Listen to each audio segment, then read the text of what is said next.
Beliau kemudian bercerita, haddatsana, Rasulullah itu bersabda, wahwa, dan adapun Nabi, ini karena Nabi kan ngomong, Nabi mau menyampaikan apa ini? Hadis.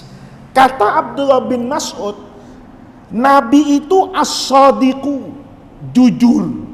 Jujur itu artinya apa yang disampaikan oleh Nabi itu pasti datangnya dari Allah Subhanahu wa ta'ala. Maka Nabi itu disebut as-sadiq. Kalau saya ini belum tentu as-sadiq, Pak. Karena bisa jadi datang ke masjid itu cari amplop, maka saya tidak shadiqun. Saya menyampaikan ini bisa jadi dilebih-lebihkan, bisa jadi juga dikurang-kurangkan. Tapi Nabi itu sifatnya shadiqun. Nabi itu jujur. Apa yang Allah sampaikan kepada Rasulullah itu pasti disampaikan oleh Rasulullah, tidak lebih dan tidak kurang. Itu makanya Nabi disebut as-sadiq. Wal masduq, Nabi itu juga dibenarkan. Dibenarkan itu artinya apa? Semua yang diucapkan oleh Rasulullah itu pasti nanti akan menemukan kebenarannya. Nabi bilang misalnya, orang itu kalau rajin sholat malam itu nanti Allah kasih maqamam mahmuda. Ini kan yang ngomong siapa ini? Rasulullah. Maka Nabi itu masduq, nanti Allah yang akan memenuhi semua yang dijanjikan oleh Rasulullah. Jadi Nabi itu benar pada dirinya dan dibenarkan nanti oleh Allah. Nabi misalnya bilang, nanti kamu yang rajin wudu, dalam wudunya melakukan yang namanya isbagh, itu nanti pada hari kiamat mukanya bersinar. Nah, yang memberikan sinar ini kan Rasulullah tidak mampu, Pak. Siapa yang memberikan sinar di situ?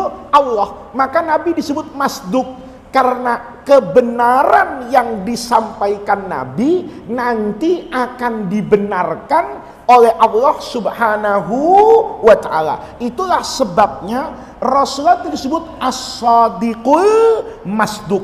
Ya. Apa kata Rasulullah nih? Inna ahadakum, sesungguhnya salah seorang dari kalian, ini artinya setiap manusia, sesungguhnya setiap orang itu yujma'u, akan dikumpulkan apa khalquhu, penciptaannya, fi batni ummihi, di perut siapa ini? Ibunya. Jadi orang itu dikumpulkan itu artinya diletakkan penciptaan itu di dalam rahim siapa itu? Ibu.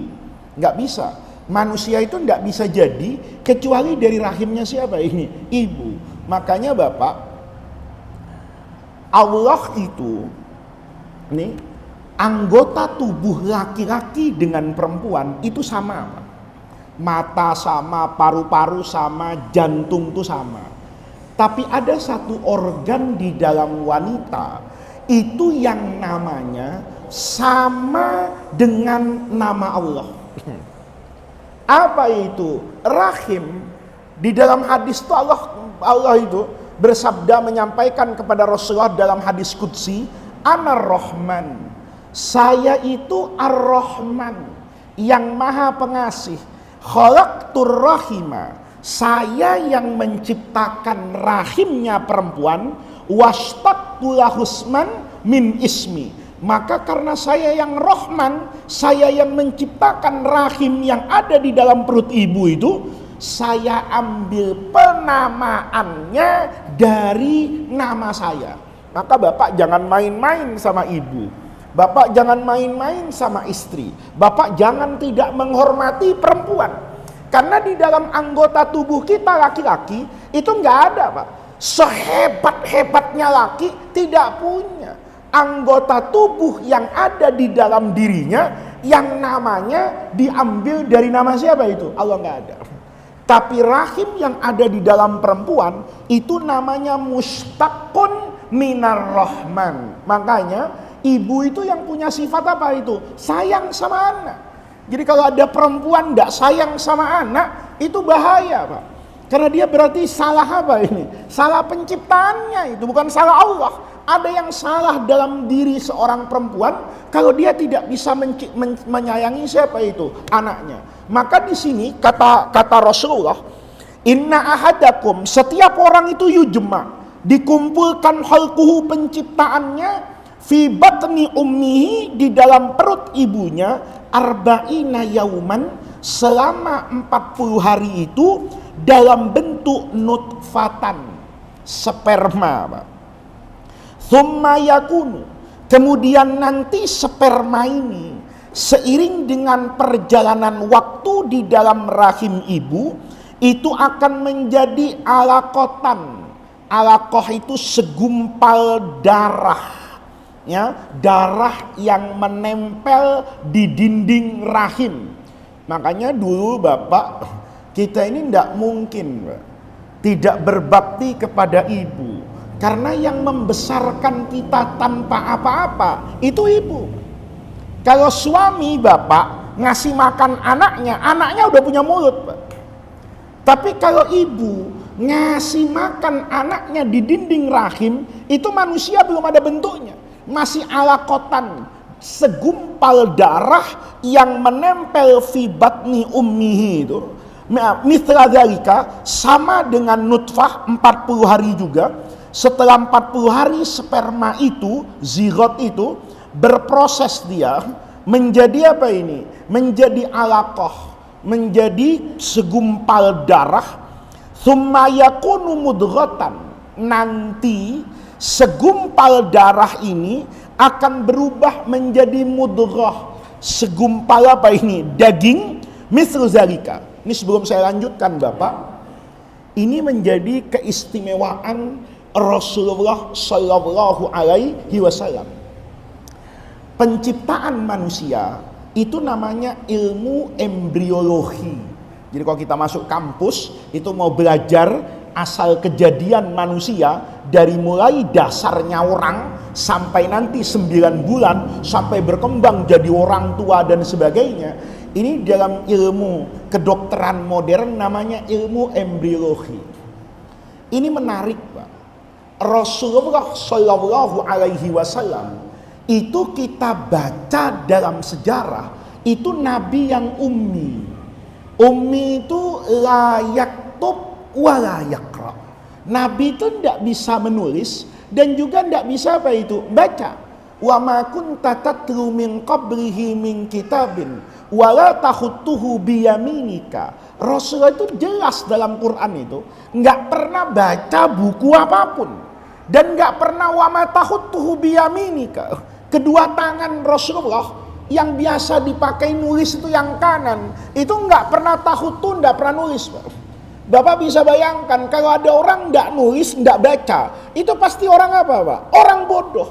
Tapi uniknya Rasulullah yang buta huruf ini, yang layak rok walayak tub, itu bisa menyampaikan sesuatu yang sesuatu itu nanti selaras dengan ilmu pengetahuan modern. Ini menarik Pak. Kalau Bapak baca lagi misalnya di surah Al-Hajj misalnya, ayat masih di depan itu 5, atau surah Al-Mu'minun ini Pak. Surah Al-Mu'minun misalnya ini saya baca ya Bapak, dari ayat 12 misalnya sampai nanti ayat 14. Ini penciptaan manusia. Kata Quran, walaqad khalaqnal insana min sulalatin min tin. Asal kejadian manusia itu dari saripati tanah. Itu bukan cuma Nabi Adam saja Pak, kita juga. Karena bapak dan ibu kita itu memakan sesuatu yang pasti bersumbernya dari mana ini? Tanah. Ada orang bilang, tapi saya makan sate kambing Pak, dari kambing bukan dari tanah. Oh dia lupa, kalau kambingnya harus makan daun Pak. Iya kan? Kalau kambingnya tidak makan daun, itu Quran Pak. Itu kebenaran Quran itu luar biasa. Quran itu mengatakan bahwa matahari itu sumber energi. Orang bilang saya tidak makan matahari Pak. Dia lupa bahwa proses yang ada di alam semesta ini kan juga bermula dari sinar matahari Pak. Sinar matahari itu yang kemudian ditangkap oleh klorofil, itu zat hijau daun, itu kan merubah Pak. Dari energi matahari yang boleh jadi tidak berwujud, itu ditangkap oleh pohon-pohon yang hijau. Pohon yang hijau bisa Bapak makan langsung, maka berarti Bapak makan matahari itu di dalamnya itu. Kenapa? Karena ada sinar matahari yang ke zat-zat yang ada di mana itu? Di tumbuh-tumbuhan. Itu kan dari daun hijau, batang-batangnya. Jadi itu semua ada energi matahari. Atau yang paling mudah, dia kemudian kena apa ini? Rumput dan dedaunan. Rumput daunnya dimakan sama siapa itu? Kambing. Kambingnya Bapak makan. Nah ini semua, itu kan asal kejadian apa ini? Manusia. Berarti dari sini unsur tanahnya ada Pak. Karena semua itu membutuhkan tumbuhan yang tumbuh di atas apa ini? Tanah. Maka kata surah Al-Mu'minun, manusia itu Allah ciptakan dari saripati tanah. Tsumma ja'alnahu nutfatan. Berproses Pak. Semua yang kita makan, makanya hati-hati Pak. Jangan suka makan yang haram. Ya, nanti begitu makan yang haram, pagi-pagi buang air, seneng. Alhamdulillah, yang haram keluar. Belum. Yang keluar itu kotorannya Pak. Tapi saripatinya sama Allah itu dijadikan apa itu? Nutfatan fi qararin makin.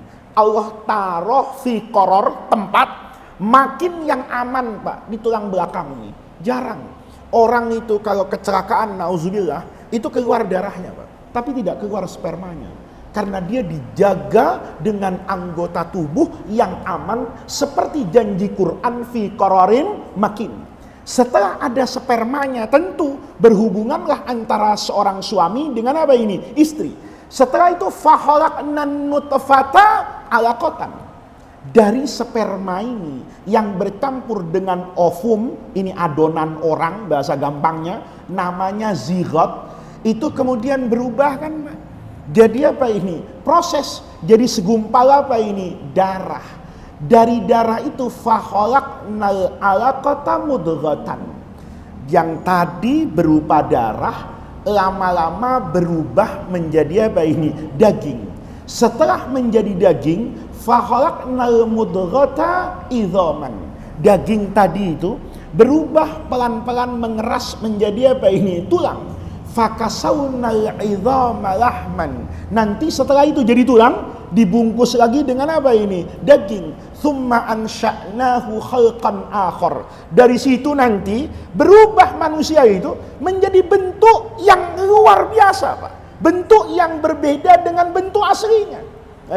Aslinya manusia itu dari air yang kata Quran mimma immahin. Dari air yang hina Pak. Bapak punya air apapun dijual masih laku Pak. Ayo, Bapak punya air sungai dijual laku Pak. Air kotor saja itu kadang-kadang dijual laku Pak. Untuk apa? Untuk nyiram-nyiram tanaman itu. Tapi ada satu air Pak, yang kalau Bapak jual ditempeleng sama orang di pasar. Air apa? Sperma. Maka kata Allah, dari sperma yang hina ini, tsumma ansha'nakum khalqan akhar. Dari sperma yang mungkin kalau orang ngelihat sperma orang lain itu mungkin jijik, hina, tidak ada orang mau beli. Itu jadi khalqan akhar, jadi laki-laki yang ganteng, jadi perempuan yang cantik. Fatabarakallahu ahsanal khaliqin. Itu karena hebatnya Allah. Di sini Pak, ada orang boleh jadi orang ini tidak mengenal Allah, tidak mengenal Rasulullah, bahkan tidak mengenal Islam. Tapi ketika membaca Al-Quran seperti ini, kemudian hadis seperti itu, hidayah itu bisa datang. Kata dia, ini satu-satunya kitab suci yang bercerita cukup detail tentang asal kejadian manusia dan proses perubahannya di dalam rahim siapa ini? Perempuan. Padahal Rasulullah itu tidak pernah sekolah Pak. Kalau anak SMA pernah belajar biologi, kemudian bisa menerangkan seperti ini, masuk akal. Kalau dia di fakultas kedokteran, apalagi jurusan ilmu kandungan, kebidanan misalnya, obstetrik itu, boleh jadi dia tahu kayak gini wajar. Tapi bagaimana mungkin Rasulullah yang buta huruf, ilmu pengetahuan tidak ada Pak. Orang sekarang itu tahu proses penciptaan manusia karena punya apa itu? Punya teropong kan? punya rongsen, boleh jadi punya alat yang bisa melihat ke dalam apa ini bagian tubuh manusia sehingga tahu prosesnya seperti itu. Boleh jadi ilmu ini sebagai ilmu pengetahuan modern 100 tahun ini berkembang. Tapi Rasulullah 1400 tahun yang lalu. Ini menarik, Pak. Ini yang sering saya bilang. Islam itu Allah jadikan agama yang luar biasa sampai akhir zaman. Tinggal bagaimana cara kita menafsirkan Al-Quran dan menjelaskan hadis. Kalau yang kayak begini, anak bapak misalnya dua, yang satu ahli tafsir, yang satu ahli biologi. Kalau ketemu dua-duanya di rumah, Islam jadi mulia. Yang ahli tafsir itu menjelaskan dari aspek kebahasaannya. Apa sih alaqah, apa sih mudghah, dan begitu seterusnya. Sementara anak yang satu itu belajar biologi. Dia mampu menceritakan asal kejadian apa ini? Manusia dan prosesnya di dalam rahim siapa itu? Ibu. Kalau nanti kemudian kedua orang ini menyatu dalam penjelasannya, indah betul, Bang. Quran yang biasanya ada di masjid itu bisa dibawa ke fakultas-fakultas yang berbicara tentang sains. Kemudian misalnya ini adalah pengetahuan ilmu manusia yang paling canggih dan paling modern. Ini disepakati oleh semua ahli biologi, seperti itulah asal kejadian manusia. Kemudian mendapatkan kebenarannya di dalam Al-Quran. Maka boleh jadi timbul pertanyaannya. Pertanyaannya apa? Secara manusiawi tidak mungkin ada orang 1400 tahun yang lalu ilmu USG itu belum pernah ada. Kayak kita ini yang angkatan saya itu dulu di rahim ibu tidak bisa ketahuan, Pak. Paling yang ketahuan, yang nebak itu biasanya nenek-nenek ngelihat perutnya perempuan kan, oh ini kayaknya laki, oh ini kayaknya bisa benar, bisa salah. Tapi USG, Pak, mungkin 99% itu benar. Kenapa? Karena alatnya canggih. Dia bilang, oh ini ada kelaminnya, Pak. Ini kelihatan, kalau ini apa ini? Laki. Oh ini nggak kelihatan, Pak. Ini kayaknya anaknya perempuan. Itu setelah ada teknologi yang namanya apa? USG. Ilmu itu kemudian berkembang karena dengan adanya USG itu, maka setiap manusia itu bisa melihat asal kejadiannya di dalam perutnya siapa ini? Perempuan. Tinggal diambil saja dari masa kehamilan 1 bulan misalnya sampai masa kehamilan 9 bulan, itu proses perjalanan janin itu bisa dilihat. Tapi pertanyaannya, 1400 tahun yang lalu siapa yang bisa menggambarkan itu dengan detail? Jawabannya nggak ada. Kalau kemudian seorang nabi yang ummi, Nabi Muhammad yang lahir di tengah-tengah masyarakat jahiliyah, Nabi itu kan tidak lahir di kampus, kecuali Nabi itu lahir di kampus, Nabi itu lahir di laboratorium misalnya, Nabi itu lahir ya di tempat yang canggih, ada Google, ada macam-macam misalnya kayak sekarang. Maka kita katakan, wah ini hebat betul perpustakaannya Rasulullah nih. Hebat betul sekolahnya, hebat betul laboratoriumnya, hebat betul alat canggih yang dimiliki siapa itu? Rasul. Kenapa? Karena dia bisa menghasilkan ilmu pengetahuan yang luar biasa.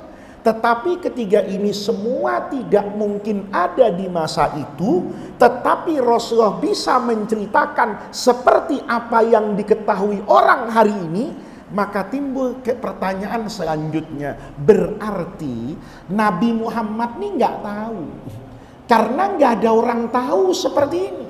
Nggak ada ilmu pengetahuan, nggak ada universitas, nggak ada USG, nggak ada ilmu obstetrik, nggak ada ilmu biologi. Kok ini tahu?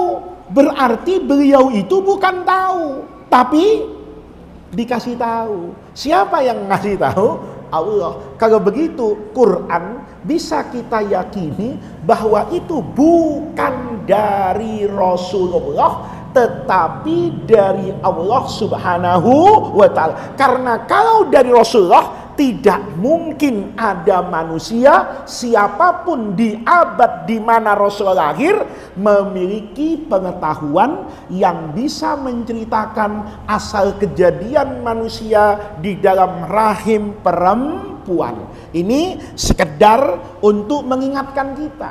Jadi hadis ini kalau dibawa kepada ilmu pengetahuan modern, bisa jadi menjadi sarana di mana orang bisa menguatkan dan memperkuat keimanannya bahwa Rasulullah itu utusan Allah, apa yang disampaikan memang datangnya dari Allah. Ini kata Rasulullah. Jadi selama 40 hari ini ya, sekian hari dan sekian bulan itu manusia berproses, Pak. Dari segumpal darah sampai nanti berbentuk bayi yang apa ini? Yang kecil. Setelah bentuknya sempurna tadi itu, tsumma ansya'nahu khalqan akhar, kata Quran tadi, tsumma yursalu ilaihil malak. Maka kemudian diutuslah seorang apa ini? Malaikat. Ngapain itu? Fayanfuhu fihir ruh. Ini kan barang mati, Pak. Ya, darah, daging, tulang itu tidak ada apa-apanya. Ya, maka kemudian apa yang terjadi? Allah utus seorang malaikat untuk meniupkan fihi, di dalam janin tadi itu, ar-ruha, ruhnya. Ruh itu tidak bisa dijelaskan. Ya, ini menunjukkan bahwa ini yang membawa betul-betul seorang nabi. Jadi betul kata Quran, yas'alunaka anir ruh, qulir ruhu min amri rabbi. Dokter itu bisa menceritakan segalanya tentang hidupnya manusia. Dokter bisa, Pak, dicari. Ini yang pompa darah ini jantung kayak apa, paru-paru gimana, ginjal itu membersihkan semuanya kayak apa. Bahkan Bapak bisa lihat, ya. Dokter itu bisa menceritakan, Pak, bedanya mesin cuci darah dengan ginjal, Pak. Orang kalau habis dicuci darahnya, nauzubillah, itu darahnya bersih, Pak, tapi lemes dia. Kenapa? Karena semua vitamin, semua mineral yang ada di dalam darah itu dibersihkan sama mesin pencuci darah. Tapi itu tidak dibersihkan oleh ginjal. Ginjal hanya membersihkan racun ketika metabolisme tubuh itu rusak. Karena dia mengandung racun, maka sama ginjal dibersihkan dan keluar lewat air apa ini? Air seni, Pak. Tapi mesin yang dibuat manusia itu memiliki kesamaan tetapi tidak akan pernah sama 100% dengan kekuasaan Allah. Makanya orang itu kalau dicuci darahnya, dia lemes, Pak. Kenapa lemes? Habis semuanya. Darahnya itu bersih, dibuang semua. Yang baik dan yang tidak baik itu terbuang, Pak. Yang di dalam apa ini? Darah. Maka di sini dokter bisa cerita itu. Dokter itu bisa betul, Pak, cerita bagaimana urat manusia, sambungan, detail betul. Tapi tidak ada dokter sampai hari ini yang bisa bercerita apa sebetulnya ruh itu. Ini benda-benda apa? Benda padat, benda cair, benda gas. Dia ada di mana di dalam tubuh manusia? Nggak ada. Tetapi anehnya, semua orang sepakat bahwa kalau ruh ini pergi dari jasad manusia, maka orang itu pasti apa? Mati. Tapi dia tidak bisa tahu. Buktinya apa? Jantung bisa dipompa, jantung bisa diperbaiki. Bahkan sudah ada yang dicangkok jantungnya. Hati manusia itu yang rusak bisa dibuang sekarang, Pak. Diganti dengan hati yang lain, bisa. Tapi tetap saja orang mati.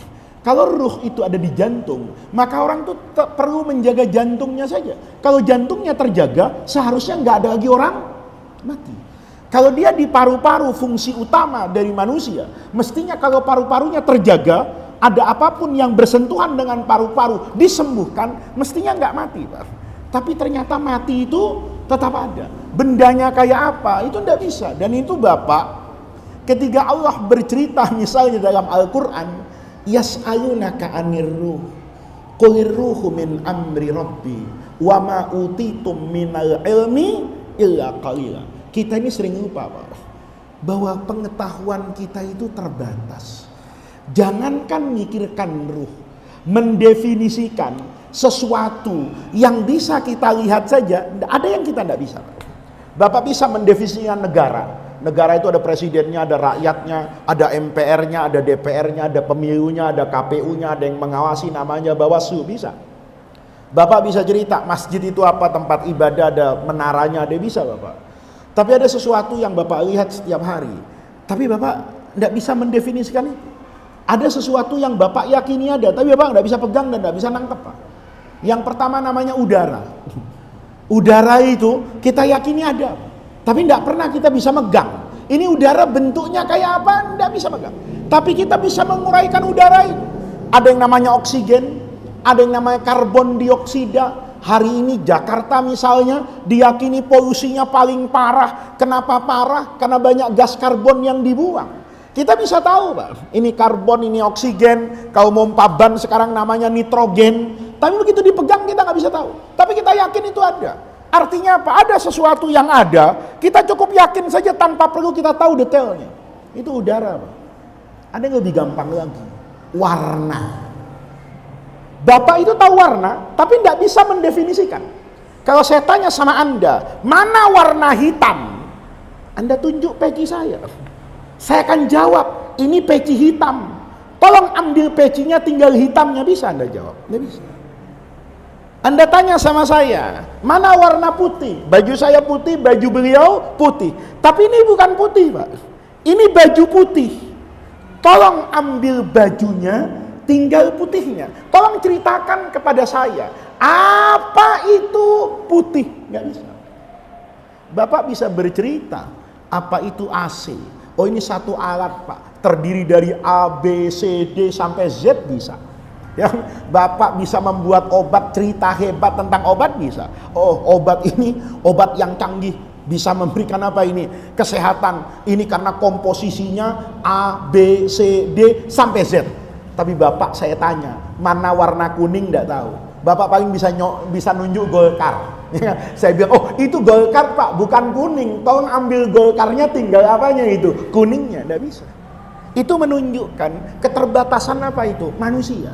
Di aspek inilah yang namanya iman. Kita percaya saja dengan apa yang disampaikan oleh siapa ini? Rasulullah. Karena kalau dijelaskan, Nabi akan mengatakan kepada Anda bahwa ada sesuatu yang memang tidak bisa dijelaskan. Kenapa? Karena Anda tidak bisa menangkap itu. Karena sesuatu yang Anda lihat setiap hari, Anda gunakan dalam bahasa keseharian Anda saja tidak bisa mencakup hakikat itu. Apa contohnya? Udara. Apa contohnya? Misalnya warna. Tidak ada yang tahu. Jadi kalau Bapak itu ngotot misalnya, saya harus tahu Allah itu, saya tahu Allah itu, seperti saya tak lihat mik kayak begini wujudnya, tidak bisa. Kenapa tidak bisa? Karena Bapak untuk melihat warna putih saja Bapak tidak bisa. Bapak harus menggunakan media untuk mewujudkan warna putih, bisa di baju, bisa di dinding. Untuk mewujudkan warna hitam, Bapak perlu apa ini? Peci. Tapi kalau saya tanya hitam itu apa, Bapak tidak bisa jawab. Nah, ini menunjukkan keterbatasan manusia. Maka kemudian ruhnya itu ditiupkan oleh malaikat atas perintah Allah. Wa yu'maru. Nah, ini yang penting nih. Wa yu'maru, dan dibisikkan ini. Ya, dibocorkan, Pak. Sayangnya dibocorinnya waktu kita masih di perut ibu. Jadi nggak sempat bawa apa ini? Rekaman, ya. Di sini dibocorin loh. Sama siapa ini? Sama Allah ini. Sama malaikat ini dikasih tahu. Bi arba'i kalimatin. Dikasih tahu dengan 4 perkara. Yang pertama, bikat birizqihi. Ditulis, Pak, rezekinya itu berapa. Itu dikasih tahu. Cuman kita nggak ingat aja. Ya, coba ingat dulu. Faiz, kamu hidup nanti punya tanah 1000 hektar loh. Saya tanya sama Allah, sertifikatnya di mana? Kan gitu. Waduh, nanti tahun sekian. Itu dikasih tahu, Pak. Rezekinya dikasih tahu. Kamu nanti selama hidup, Faiz, akan minum sekian juta liter air. Kamu nanti akan kesini makan beras tuh sebanyak sekian juta butir misalnya. Itu sama Allah dikasih tahu, Pak. Rezekinya itu berapa takarannya. Dikasih tahu wa ajalihi. Sampai kapan hidupmu di dunia. Kasih tahu, Pak. Kamu nanti akan wafat tanggal sekian hari ini. Itu kasih tahu sama Allah. wa amalihi. Dikasih tahu, kamu nanti jadi presiden, jadi rakyat, jadi tim sukses, jadi RT, jadi kiai, jadi pemimpin tahlil, jadi pemimpin partai, semua dikasih tahu sama Allah. Wasakiyin, kamu itu keblangsak kata orang Betawi, ya, hidupmu itu sedih, ya, ausaid atau bahagia. Nih Pak, ini bedanya Ahlus Sunnah dengan Jabariyah dan Mu'tazilah. Ini jangan sampai salah. Ahlus Sunnah itu selalu ada di tengah. Karena dulu aspek akidah kepada qada wal qadar, ini dua-duanya sama-sama ekstrim, Pak. Yang satu namanya Jabariyah. Ya, Jabariyah ini mengatakan bahwa Allah itu maha kuasa. Karena Allah itu maha kuasa, maka tanda kekuasaannya Allah itu bisa maksa manusia. Jadi kamu sholat, itu ya dari Allah. Kamu mencuri, ya sudah, itu takdir Allah. Loh, kenapa ada surga dan neraka? Allah maha tahu, nggak usah tanya-tanya. Itu Jabariyah. Lawannya namanya Qadariyah. Qadariyah itu kelompok yang tidak percaya adanya takdir. Kelompok ini yang paling terkenal namanya Mu'tazilah. Kata Mu'tazilah, kalau semuanya ditentukan Allah, ya Allah itu zalim. Dia yang nyuruh nyolong, dia yang memasukkan ke dalam neraka. Kan logikanya begitu.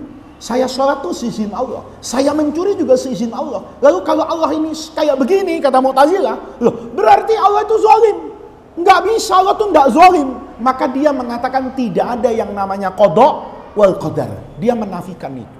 Yang satu memaksakan, justru ketundukan kita kepada Allah, kita tidak punya hak apapun, semuanya ditentukan oleh Allah. Kayak skenario film tuh. Ya, biar orang kaya bintang filmnya, kalau lagi berperan sebagai orang miskin, ya gembel juga dia. Kenapa gembel? Perintahnya sutradara. Sama kan? Bapak nikah nih dulu, kalau orang Betawi, pakai palang pintu. Tapi udah disetting, nanti kamu kalah loh. Kenapa? Kalau nggak kalah-kalah, pengantin laki nggak masuk, Pak. Iya kan? Kan palang pintu tuh, yang satu pengantin laki, yang satu pengantin perempuan. Pengantin laki mau masuk akad nikah, itu kan bawa jagoan, Pak. Nanti dihadapi sama jagoannya rumah perempuan. Kalau rumah perempuannya tahu-tahu serius, Pak. Ya, nggak mau kalah, nauzubillah. Malah jagoannya pengantin laki tepar, nggak jadi akad nikah, Pak. Kata Al-Jabariyah, kita itu di hadapan Allah kayak gitu. Semuanya ditentukan oleh Allah Subhanahu wa ta'ala. Di tengah-tengah ini namanya Ahlus Sunnah wal Jamaah. Ahlus Sunnah mengatakan tidak ada mutlaqul jabri dan tidak ada mutlaqul qadar.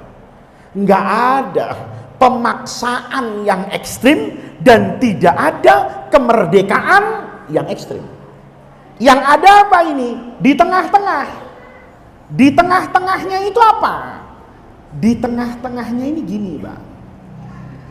Kata Ahlus Sunnah wal Jamaah, untuk memahami qada wal qadar, itu orang harus memahami Allah secara keseluruhan. Secara keseluruhan itu apa? Allah itu punya nama, Pak. Namanya yang wajib kita ketahui minimal itu ada 99.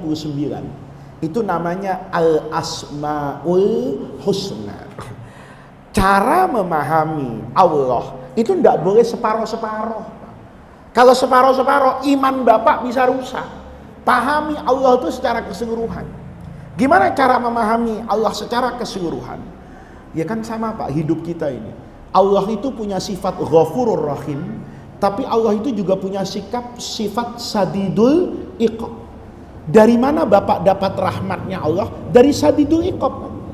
Kalau Bapak tahu Allah itu tidak punya Sadidul Iqab, maka nggak ada rahmat Allah.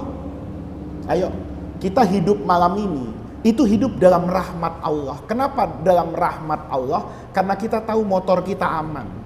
Kenapa kita yakin motor kita aman? Karena Allah mengharamkan pencurian. Seandainya Allah tidak mengharamkan perzinaan, kita sudah tidak bisa hidup. Istrinya pergi takut berzina, suaminya pergi takut berzina. Adanya neraka itu menunjukkan keindahannya apa ini? Surga. Jadi tidak bisa dipisahkan. Kenapa nggak surga aja? Nggak bisa. Kenapa nggak neraka saja? Nggak bisa. Semuanya ada keseimbangan. Maka bagian dari keseimbangan ini, Allah itu disifati dalam Asmaul Husna bahwa Allah itu diantara namanya Alim, Maha Tahu. Di antara nama Allah itu Al-Qadir, Maha apa ini? Kuasa. Maka Al-Asma'ul Husna ini, ahli sunnah itu, ketika memahami qada wal qadar itu sederhana, Pak. Kata ahli sunnah, Allah itu Maha Tahu. Apa artinya Maha Tahu? Sebelum kejadian, Allah sudah tahu. Allah sudah tahu, Pak. Kalau 25 Agustus itu Faiz akan ngajar pakai baju putih, itu Allah tahu. Allah tahu kalau 25 Agustus itu jalanan itu macet, Allah tahu. Allah tahu 25 Agustus itu ada polusi udara, Allah tahu. Bahkan daun yang jatuh di Tambora 1 itu Allah tahu. Sebelum terjadi ini, sebelum Allah ciptakan langit dan bumi, Allah tuh sudah tahu.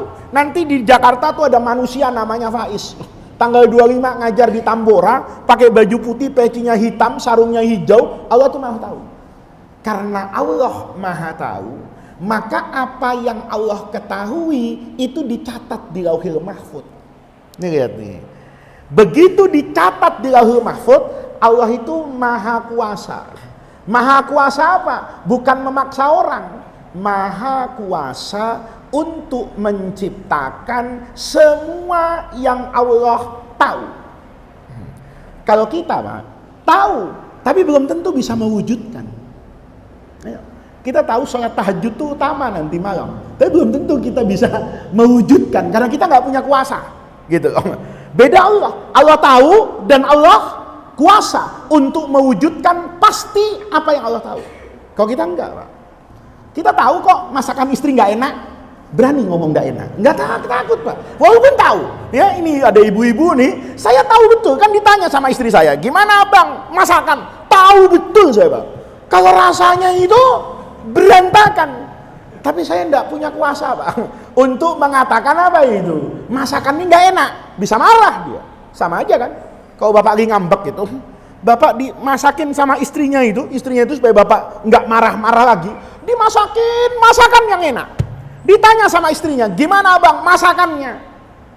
Bapak tidak punya kuasa, Pak, untuk jujur mengatakan bahwa masakan itu enak. Kenapa? Hatinya lagi apa ini? Marah. Apaan nih masakan? Kayak comberan. Padahal enak luar biasa, Pak. Nih, ini lihat. Itu bedanya manusia dengan siapa itu? Allah. Kalau Allah itu Maha Tahu, dan apa yang Allah tahu, itu Allah kuasa untuk menjalankan, membuktikan, menciptakan segala sesuatu seperti apa yang diketahui oleh Allah. Jadi, Bapak ini malam ini datang ke pengajian itu pilihan Bapak. Teman Bapak yang datang dangdutan itu pilihan dia. Nggak ada urusan sama paksaan Allah. Tapi karena Bapak ngaji dan temannya dangdutan, Allah itu sudah tahu sebelum kejadian, maka Bapak dipaksa untuk mewujudkan apa yang Allah tahu agar Allah tidak salah dalam apa yang Allah tahu. Kalau Allah tahu 25 Agustus saya itu ngaji, ditulis sama Allah di Lauhil Mahfuz pakai kolam itu. 25 Agustus Faiz ngaji di Tambora. Tahu-tahu saya nggak datang. Kata malaikat kayak anggota DPR aja ingkar janji kan gitu kan. Udah ditulis di aturan, dilanggar. Paham Bapak? Itu namanya manhaj dan madhabnya ahli sunnah wal jamaah. Jadi dikasih tahu. Dikasih tahu itu artinya orang tuh begitu dikasih tahu kamu rezekinya sekian, itu biar kemana saja Allah Maha Tahu, nggak akan pergi dari situ. Maka hidup itu yang tenang, Pak. Tenangnya itu gimana? Tangan bekerja, kaki melangkah, mata yang melihat, kuping mendengar, tapi hati tawakal. Nih, kita ini salah. Yang tawakal itu tangannya. Itu bukan tawakal, malas gitu. Suaminya pagi-pagi dibangun dan bini, bang, kerja bang, cari duit bang. Kita belum makan ini, lo makan terus yang diingat, udah duha aja. Kalau nanti yang ada rezeki hari ini datang kok, udah nggak usah takut. Itu bukan soleh Pak, males gitu. Kalau soleh itu kayak Siti Hajar di Mekah gitu. Ngapain? Tawaf dia, doa dulu nih. Sebelum kerja, tawaf nih, doa dulu. Bahwa hidup tuh bermula dari Allah Pak. Dia puterin tuh Ka'bah itu lambang doa. Tapi hidup tuh nggak cukup berdoa. Habis tawaf, sa'i 7 kali lagi. Naik tuh kata si Bunda Hajar, ini kita nggak punya apa-apa nih. Harus cari toko beras, mana Alfamart, mana Indomaret. Dilihat-lihat kagak ada. Ngelihat gunung yang tinggi itu, Bukit Sofa. Kata Ibunda Hajar, kalau dari bawah pantas gak kelihatan, ayo naik gunung. Naik Pak ke atas sofa itu. Ditengokin kanan kiri, gak ada. Tapi gak putus asa Pak. Iya kan? Gak putus asa. Gak kayak laki sekarang. Kata dia, bang kerja. Keluar ke pagar doang. Nengok kanan kiri, ya kagak ada pekerjaan kayaknya nengok. Masuk kamar, itu bukan tawakal Pak, malas. Kalau Ibunda Hajar tuh naik ke sofa, oh sofa nggak ada, dia lihat satu lagi tinggi itu. Masya Allah, ini marwah, jalan Pak. Inna sofa wal marwata, jalan Pak. Jalan di sono nggak ada. Dia coba balik sekali lagi kemana itu? Ke sofa. Jadi gitu, kerja tuh gitu Pak. Belajar juga gitu. Ada orang belajar tuh baca hadis satu nggak paham. Wah hadis ini susah kayaknya. Udah nggak usah lah. Hadis banyak, udah satu tinggal aja. Nggak dapet ilmu. Nggak dapet ilmu Pak. Bapak juga gitu, kerja begitu. Wah kayaknya nggak ada yang bisa gua kerjain. Kan banyak orang begitu. Begitu gerimis yang keluar tangannya doang. Ah hujan, nggak usah ke masjid. Selesai Bapak. Selesai Bapak. Tapi di sini Pak, ini yang namanya apa ini? Hidup. Allah tuh kasih tahu. Karena Allah tuh ingin ngasih tahu sama Anda bahwa Anda itu kaya itu karena kerja Anda. Karena hidup Anda. Allah tahu Anda kaya, Allah tahu Anda miskin. Oleh karena itu kerjakan. Makanya bagusnya itu takdir dikasih tahu tapi nggak diingat sama kita. Nggak ada orang yang begitu miskin. Kenapa lu miskin? Gue udah tahu kapan waktu 40 hari di perut ibu. Gue udah kasih tahu sama Allah kalau gue miskin. Makanya gue nggak usah kerja apa-apa. Ini bukan tahu Pak, tapi sok tahu gitu, nggak dikasih tahu. Tapi ini menunjukkan Pak, bahwa Allah itu maha adil dengan pengetahuannya. Jadi Bapak, hidup itu harus kerja. Kenapa harus kerja? Kan Bapak nggak tahu nasibnya. Kan nggak inget dulu bisikan Allah itu apa. Bapak kerja, tapi begitu kerja, ujungnya mentok, tenang. Itu bukan takdir saya. Oh, itu tidak diciptakan oleh Allah untuk saya. Gitu aja Pak. Bapak biar mukanya ganteng kayak apapun, tahu-tahu bininya nggak cantik, nggak usah nyesel Pak. Terus Bapak hasut, yang kalau bisa ya muka salah cetak miring-miring, bininya cakep bener ya, ya nggak apa-apa. Memang Allah maha tahu kok, nanti yang ini ujungnya ke sana, yang ini ujungnya ke situ, selesai. Nasib orang Pak. Nasib orang itu kalau kita baca sejarah orang, kadang-kadang ketawa kita, kok bisa ya dari pemulung jadi konglomerat, kok bisa Pak? Dari tukang cuci mobil itu sampai punya kekayaan triliunan. Sementara yang satu warisannya miliaran, sekarang jadi orang kere gitu. Ujungnya apa itu? Takdir Pak. Tapi takdir itu tidak dibangun atas paksaan Pak.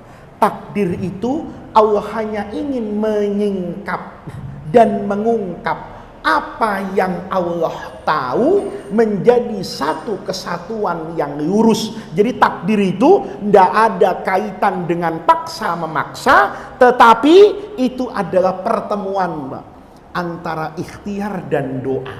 Nih Bapak suka kerja, Bapak juga suka doa. Ini goal apa enggak proyeknya? Tidak akan tahu Pak kalau tidak ada takdir. Begitu tahu ada takdir, oh paham saya. Itu ternyata bukan takdir saya. Oh itu bukan rezeki saya. Tenang Pak. Nah ini cara memahami qada wal qadar. Jadi ditulis semua Pak. Wasyaki nih ya, ini caleg DPR nih. Oh ini jadi nih. Padahal nggak nempel-nempel gambar. Ya kan ini Said ini. Ada yang syaki nih, gambarnya di mana-mana. Nggak pernah sampai ke kantor DPR Pak. Ya, ini ada caleg tuh spesialisasi hanya sampai pada tahap pencalonan. Tiap 5 tahun fotonya di mana-mana, tapi orangnya tidak pernah masuk gedung parlemen. Ya. Nah itu namanya syaki. Ya udah orang udah tahu. Said, Allah udah tahu, oh ini orang ujungnya apa ini? Bahagia. Nabi Yusuf, kamu harus dibuang dulu ke sumur, diangkat anak, kemudian nanti difitnah. Setelah difitnah, wah masuk penjara. Tapi Allah tahu, nanti ujungnya kamu itu akan apa itu? Said, bahagia. Tenang Pak, itu udah ditulis semuanya. Fawallahi, ini buktinya takdir Pak. Kata Allah, kata Nabi Muhammad, fawallahi demi Allah, alladzi la ilaha ghairuhu, yang tidak ada Tuhan selain Allah. Inna ahadakum, ini sumpah, sesungguhnya ada salah seorang di antara kalian, la ya'malu bi amali ahlil jannah, dari awal kehidupannya itu sudah mengerjakan dengan amali ahlil jannah, pekerjaan orang yang pantas untuk masuk surga, sholat, puasa, zikir, hatta mayakuna, sehingga sampai pada satu masa tidak ada lagi bainahu wa bainaha, antara dia dengan surga, illa zira. Ini Pak, tahu zira Pak? Sebatas apa ini? Tangan aja ya. Artinya surga itu sudah di depan apa itu? Mata. Apa yang terjadi? Fayasbiqu alaihil kitab, tiba-tiba dia dilampaui, dikalahkan oleh Alkitabu, takdir yang Allah catat pada orang tadi. Fayamalu bi amali ahlin nar, tiba-tiba orang tadi di penghujung hidupnya ya, mengerjakan pekerjaannya orang yang pantas untuk masuk neraka. Fayadkhuluha, maka orang ini masuk ke dalam api. Nih, makanya hati-hati. Hidup itu tidak perlu mensucikan orang berlebihan, karena kita tidak pernah tahu ujung hidup manusia itu seperti apa. Ini kata Allah, ada manusia yang dari awal hidupnya itu sudah pantas untuk masuk ke dalam apa ini? Surga. Tinggal surga itu di depan mata dia, tinggal masuk. Tiba-tiba di ujung hidupnya dia melakukan pekerjaan yang pantas untuk memasukkan dia ke dalam api neraka, dan dia kerjakan pekerjaan itu dan dia masuk neraka. Bapak lihat ya, ini sering kiai cerita itu tentang apa itu? Ulama yang jadi su'ul khatimah. Ingat kan Pak, Imam Ghazali cerita, oh ini cerita sudah didengar puluhan tahun itu. Ada orang soleh alim digoda dengan perempuan kan? Perempuan tuh dititipkan, ada kakak beradik bertiga ini, anak yatim piatu. Kata kakak lakinya yang dua ini, kita harus kerja ke kota ini. Untuk apa ini? Untuk mencari hidup lah. Kita bapak sudah nggak ada, ibu sudah nggak ada. Kita harus bekerja. Maka adiknya bilang, nanti adik bungsu kita yang perempuan dititipin sama siapa? Nggak aman. Kata kakak beradik ini, sudahlah, kita tutup, kita titip saja sama Pak Kiai itu. Aman kalau di rumah siapa ini? Kiai masuk di rumah Kiai. Maka Kiai hati-hati, jangan sok suci gitu kan. Merasa kalau sudah soleh gitu kan. Tidak ada jaminan Pak. Ini Kiai yang soleh betul kan. Begitu dititipi, betul-betul dititipi Pak. Dan dijadikan sebagai amanah. Tapi setan bisikin kan, Kiai apa ndak kasihan itu anak perempuan sendirian itu. Ndak ada yang menyapa, ndak ada yang ngajak ngomong. Nanti ngomong-ngomong kan Bapak udah tahu ceritanya kan. Ngomong sedikit, lama-lama ujungnya hamil. Terjadi kan, panik begitu hamil. Begitu melahirkan, dibunuh kan Pak dengan janinnya. Begitu dibunuh, Kiai itu panik, datang setan kan. Bu, kalau kamu ini ndak kuburkan ini, nggak bunuh, nanti aibmu kedengeran orang. Kalau aibmu kedengeran, Masya Allah, elektabilitas hancur, survei remuk, ya, pengikut hilang, penggemar kabur, ini habis kamu ke titik nadir. Terus gimana ya? Dibunuh. Setelah dibunuh, dikubur di mana? Kalau dibuang nanti ujungnya ketahuan. Setan bisikin, kubur di bawah mihrab, di tempat kamu biasa berhalwat kepada Allah. Ditaruh Pak, di rumah beliau itu ada ruangan satu yang biasa dipakai zikir setiap malam kepada Allah. Hati-hati. Dipakai berhalwat, dipakai bermunajat kepada Allah, digali di situ. Kubur, nggak ada yang tahu. Tetangga nanya, Pak Kiai itu santri yang perempuan kemana? Kok hilang, entahlah, kabur kemana? Masyarakat percaya, karena masyarakat tahu ini orang-orang apa ini? Soleh. Datang kakak beradik itu. Alhamdulillah Kiai, saya sudah berusaha, sudah punya uang, sekarang sudah cukuplah, kami tidak lagi merantau, kami ingin bangun rumah, mau bikin toko di sini. Adik begini apa kabarnya? Dia ceritakan, saya mohon maaf, adikmu apa ini? Kabur entah kenapa. Saya juga tidak pernah tahu. Lihat, kesolehan Kiai itu membuat kedua kakak beradik yang laki ini percaya. Tidak mungkin Kiai itu aneh-aneh, percaya betul. Pulang dia sudah Kiai, itu mungkin sudah takdir adik saya. Besok kami akan pergi mencari kemana adik saya ini. Pergi tidur Pak malam. Datang setan mimpi. Lewat mimpi kata setan, adikmu nggak pergi. Adikmu itu hamil, dibunuh sama Kiai. Di mana dikubur? Tuh di bawah sajadah, di tempat dia tahajud setiap malam kalau sekarang gampangannya. Besok pagi kakaknya itu tidak percaya Pak. Masa iya, masih digoda. Enggak, ini setan ini. Memang setan betulan, ini setan, enggak mungkin mau fitnah Kiai. Malamnya dia tidur, mimpi lagi. Mimpi berkali-kali.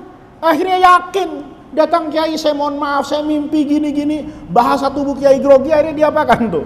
Ibarat orang sekarang tuh digali Pak. Digali kemu, bekas apa itu? Jenazah. Begitu jenazah itu kalau bahasa sekarang diotopsi, dilihat-lihat. Ini jenazah perempuan, ini adik saya ini. Apa yang terjadi? Kiai itu diseret. Kemana? Ya ke lapangan. Diikat. Mau diapakan itu? Dibunuh, dimaki-maki. Iblis datang.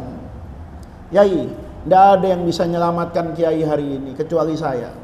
Kata Kiai, apa yang saya harus lakukan? Kamu kafir kepada Allah. Nafikan syahadat itu kepada Allah. Tuhanmu itu bukan Allah lagi. Kamu ngomong begitu selamat. Apa yang terjadi? Dia ngomong Pak. Natoko bi kalimatil kufri. Ngomong dengan kekafiran yang menafikan Allah. Panah tembus mati su'ul khotimah. Kenapa su'ul khotimah? Sudah takdirnya. Allah tahu. Ini ujungnya kayak begini. Oleh karena itu bapak-bapak, hidup tuh ambil yang tengah-tengah. Ada orang baik tuh puji sewajarnya. Jangan tidak atau melebihi batas kewajar. Karena kita tidak pernah tahu dengan apa nanti hidupnya ditutup oleh Allah. Sebaliknya yang satu ini, ya. Ada yang satu lagi ini, terbalik ini, ya. Wa inna ahadakum la ya'malu bi amali ahlin nar. Pekerjaan ini maksiat tiap hari.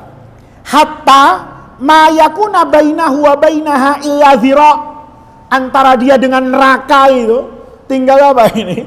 Tinggal supersasta tangan aja. Didorong dikitnya masuk dia ke neraka. Apa yang terjadi sama? Fayasbiqu alaihil kitab.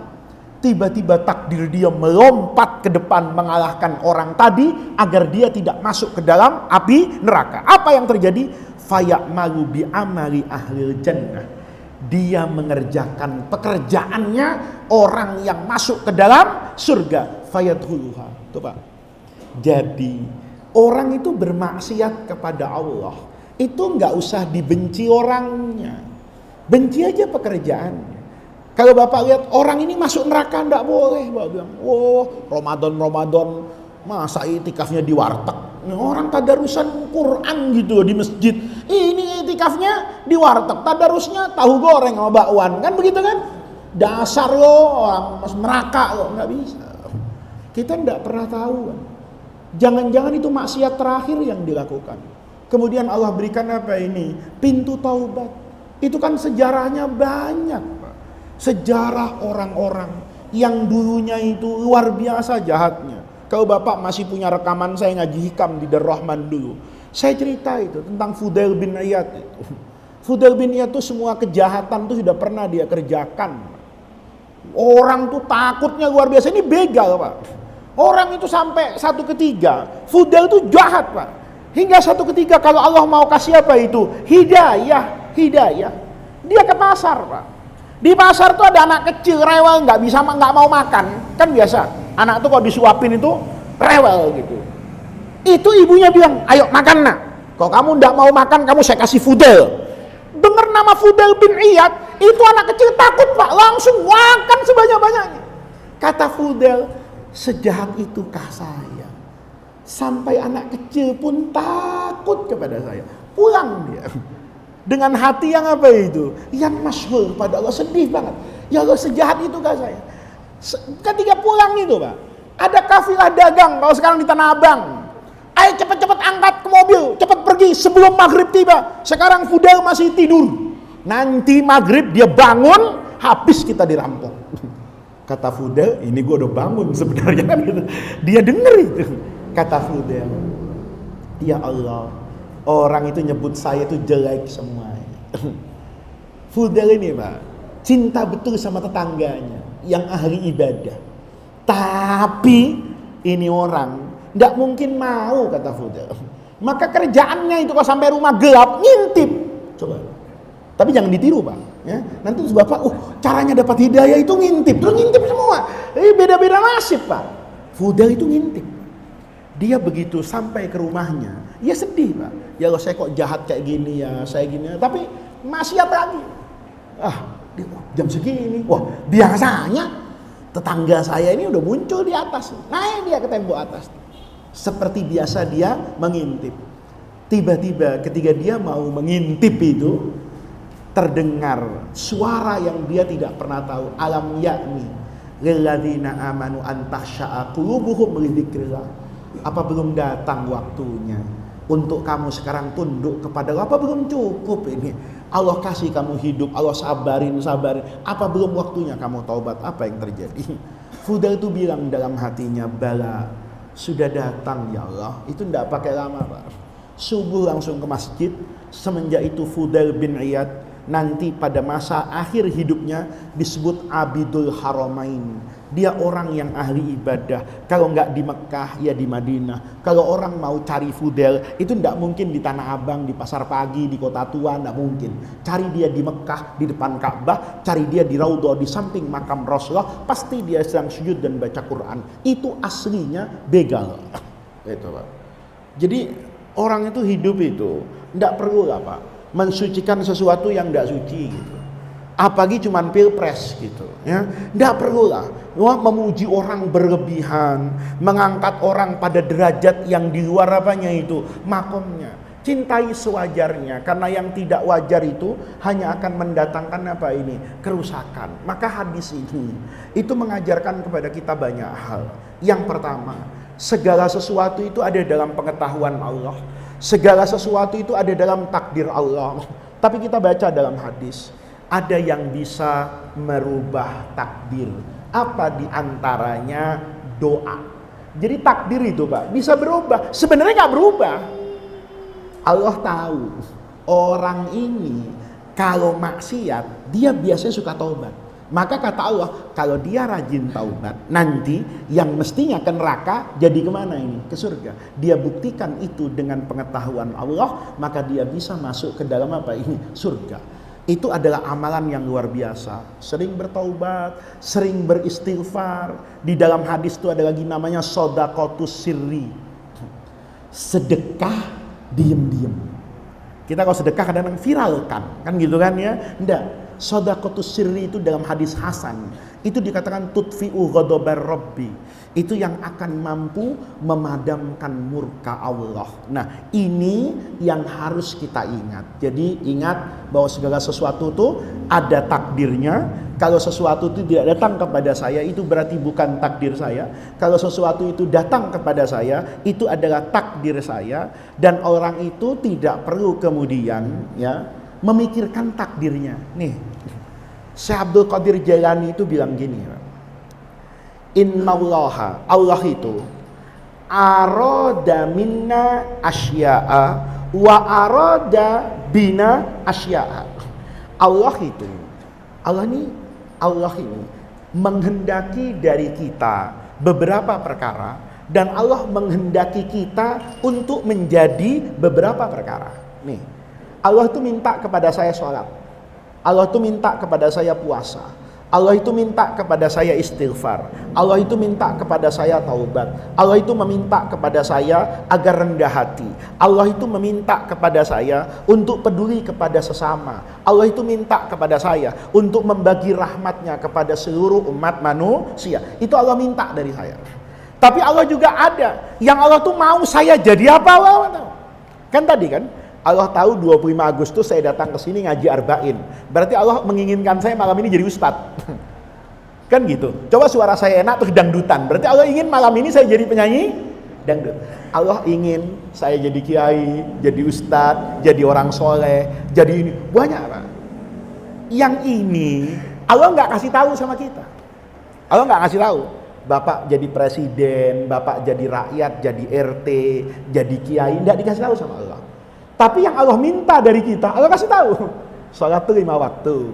Ya, dimulainya dengan takbiratul ihram, akhirnya salam. Syaratnya diantaranya wudu, rukunnya misalnya baca Fatihah. Allah kasih tahu jelas. Kenapa Pak? Kita selalu ribet dengan apa-apa yang Allah tidak beritahu kepada kita, tapi kita melupakan apa-apa yang Allah beritahu kepada kita. Itu kata Syekh Abdul Qadir Jailani. Allah itu punya iradah kepada dari kita apa? Iradah sholat. Dan Allah juga punya iradah menjadi apa kita. Yang menjadi apa ini Allah rahasiakan. Tapi Allah yang Allah minta dari kita, itu Allah jelaskan. Kenapa kita ribut, pusing, diskusi, rewel dengan sesuatu yang Allah tidak jelaskan kepada kita, yang Allah tidak beritahukan kepada kita, tapi kita sering melupakan apa-apa yang Allah jelaskan kepada kita. Itu adalah pengajian kita malam hari ini. Mudah-mudahan Allah jadikan jam'ana hadza jam'an marhuma wa tafarruqana mim ba'dihi tafarruqan ma'suma. Mudah-mudahan dari semua yang kita baca, dari semua yang kita lihat, dari semua yang kita dengar, Allah Subhanahu wa taala senantiasa meneguhkan keimanan, keislaman serta keihsanan kita semua. Rabbana atina min ladunka rahmah wa hayyi lana min amrina rasyada. Rabbana atina fid dunya hasanah wa fil akhirati hasanah wa qina adzabannar. Wassalamualaikum warahmatullahi wabarakatuh.